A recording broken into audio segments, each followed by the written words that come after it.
ರಾಷ್ಟ್ರ ರಕ್ಷಣೆಗಾಗಿ ನಾಗರಿಕ ಸಮಿತಿ ವತಿಯಿಂದ ಬಳ್ಳಾರಿಯಲ್ಲಿಂದು ತಿರಂಗ ಯಾತ್ರೆ ನಡೆಯಿತು. ನಗರದ ದುರ್ಗಮ್ಮ ದೇವಸ್ಥಾನದಿಂದ ಗವಿಯಪ್ಪ ಸರ್ಕಲ್ವರೆಗೂ ನಡೆದ ತಿರಂಗ ಯಾತ್ರೆಯಲ್ಲಿ ವಿದ್ಯಾರ್ಥಿಗಳು, ಮಾಜಿ ಸೈನಿಕರು, ಸಾರ್ವಜನಿಕರು ಸೇರಿದಂತೆ ಹಲವು ಮಂದಿ ಪಾಲ್ಗೊಂಡಿದ್ದರು.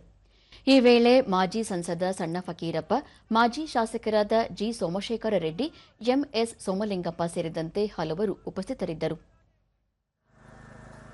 ಹೃದಯದೊಳಗಿನಿಂದ ಪುಟಿದು ಚಿಮ್ಮು ಪತಾಕಿ ಭಾರತ್ ಪತಾಕಿ ಮಾತರಂ ಮಾತರಂ.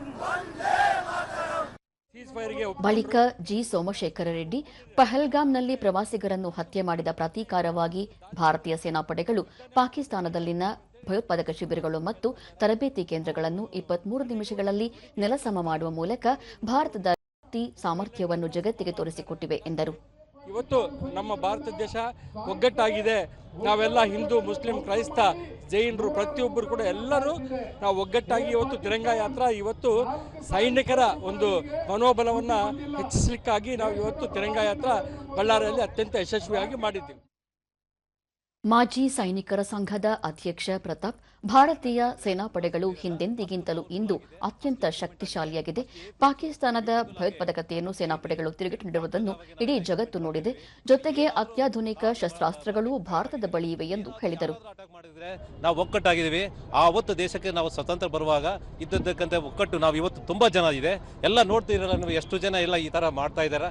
ಎಲ್ಲ ಕಂಪ್ಲೀಟ್ ಆವತ್ತು ದೇಶಭಕ್ತಿಗೆ ಅಂದ್ರೆ ಇವತ್ತು ದೇಶಭಕ್ತಿ ಚೆನ್ನಾಗಿದೆ. ನಾವು ಮುಂದೆ ಬರೋದು ಏನು ಪ್ರಾಬ್ಲಮ್ ಆದ್ರೂ ನಾವು ಎದುರಿಸಲಿಕ್ಕೆ ತಯಾರಾಗಿದ್ದೀವಿ ಅಂತ.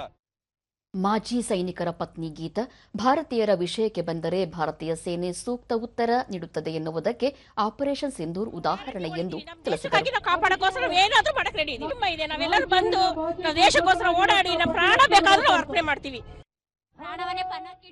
ವಿದ್ಯಾರ್ಥಿನಿ ದಿವ್ಯಾ ಜ್ಯೋತಿ, ಆಪರೇಷನ್ ಸಿಂಧೂರದ ಮೂಲಕ ಭಯೋತ್ಪಾದಕರ ತಾಣಗಳನ್ನು ನೆಲಸಮ ಮಾಡಿದ ಭಾರತೀಯ ಸೇನಾಪಡೆಗಳ ಶೌರ್ಯ, ಸಾಹಸ, ಸಾಮರ್ಥ್ಯವನ್ನು ಶ್ಲಾಘಿಸುವ ಸಂದರ್ಭ ಇದಾಗಿದೆ ಎಂದರು.